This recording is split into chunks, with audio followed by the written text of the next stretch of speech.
I'm sort of a high impact kind of guy. To be honest, I'm rather intense, and I've learned some tough lessons because of that. Today, we'll explore a few. Hey, welcome to Mornings with Bishop Robert. Thanks for joining me on the top spot on the internet for beverages with a bishop.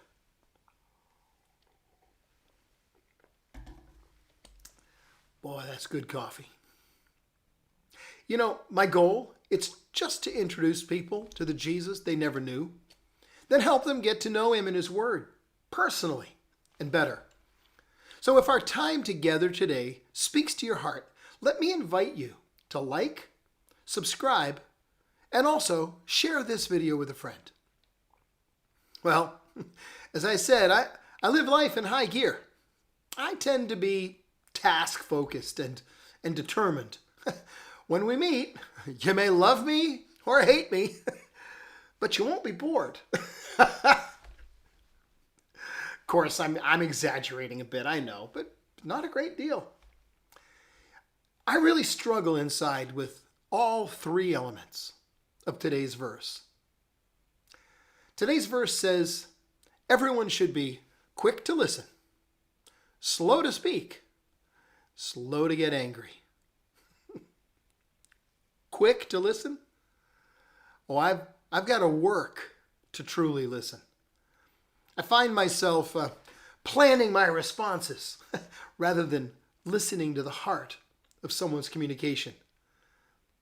I think I do that far more often than I would like. I know I do that far more often than God would like. See, my Father wants me to be listening with focus so I can respond with his heart, his word, his love. I fail here a lot. Strike one. Slow to speak. Well, my personality style loves to talk. My personal problem is that I love to talk to you much more than I love to talk with you. Meaning that I love situations where I'm speaking much more than I care for heart-to-heart conversations. I'm pretty sure it's because I have a difficult time connecting with and even identifying my emotions. Maybe I prefer just not to share them since I've been hurt so many times when I did. But my Father evidently gave me 2 ears and 1 mouth for a reason. He wants my words to be carefully considered, measured.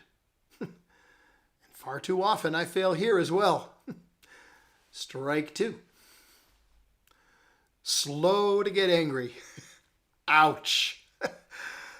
This is probably my greatest area of personal weakness. My brain processes my inner assumptions, which are often inaccurate, and my internal anger is off to the races. Trying to apply lesson 1 and lesson 2 from today has helped me become less of an overbearing and gruff individual, but it's been a process that's been a difficult one. But I've been far less successful here in lesson 3 than I'd like to be. By God's grace, I'm not exploding on people like I used to do pretty frequently. But the inner battles still demand attention, constant attention. And this isn't a command only about expressing anger on the outside. Like many of God's instructions, this one deals with the heart. And it's a daily battle for me. And it's not one I always win. Strike 3. In baseball, 3 strikes means you're out. Your turn at bat is over. Go sit down.